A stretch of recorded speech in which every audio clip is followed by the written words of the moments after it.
Thank you, Mr. Chairman. I'm reminded of a presentation I was a party to while in college. One of the faculty members at my school did some of the seminal field research on the correlation between the presence of DDT and eggshell damage among peregrine falcons. In his presentation to us, he had a scatter graph, and the correlation was between the presence and mortality rates among peregrine falcon eggs. And almost all the dots were concentrated on they died. And there was one or two way up there where they didn't. And when he made that presentation to the manufacturer of DDT, their response was, what about those two? And I feel a little bit like I'm living through that again almost 50 years later. There's a lot of semantics going on here as it relates, for example, to default rates, but the fact is the Export-Import Bank has a default rate and a loss ratio that is the envy of commercial banks. That's the fact. Mr. McCarthy, you're an incredibly patient human being. Thank you so much for being here.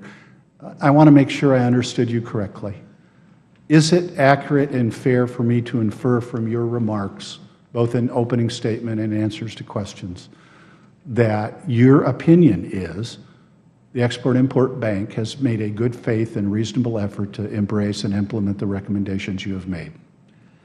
We've made our recommendations. The bank has to implement them. We've closed a number of those recommendations, and we continue to make progress on them. Thank you. Mr. Hochberg, I want to get at the issue of harm. At its essence, some of this has to do with those who advocate that there will be no harm done if the Export-Import Bank's charter expires.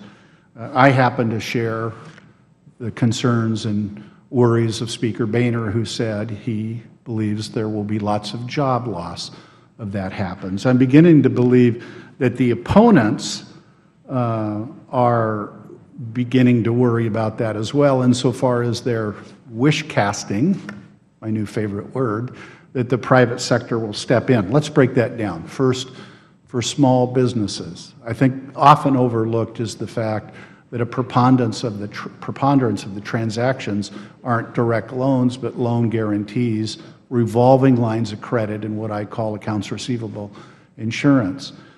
I think of Pexco in my district, manufactures traffic cones, little tiny quantities, sold to Belgium, or Manhasset music stands, one of the largest music stands in America, in Yakima, Washington.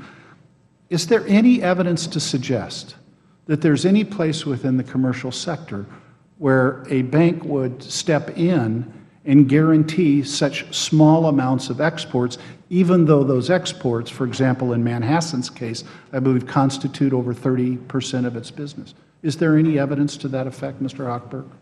Congressman Heck, the reason we are brought in, and a bank brings us in, as I said generally, or a broker, is because they can't do it on their own, or they refuse to, because it goes beyond their credit standards, beyond their risk profile. So then let's scale up and deal with the large business part. Obviously, the name of the manufacturer of the finest airplane on the face of the planet's been invoked many times here. I just want to remind everybody that they assemble planes. They don't manufacture them. Their supply chain is 15,000 businesses, 6,000 to 8,000 of which are small businesses. They make the parts. I've always thought that the way the Boeing company would deal with this is that they would provision for it if the XM goes away on their balance sheet. Now, I come from the private sector, and I think anybody who does understands what that means. That means there'll be a lot less money available to invest in attracting and retaining a quality workforce, research and development, remembering that the manufacturing of commercial airplanes is an exceedingly competitive business now between Boeing and Airbus, but soon to be China, and that they would therefore be harmed by it. But here's my question, Mr. Hochberg. That's how I thought this would play out, and that it would cause the loss of jobs. But I've recently read that I think the chairman and the CEO of the company had indicated that if we unilaterally disarm, that the company would be compelled to consider moving offshore certain parts of their manufacturing production.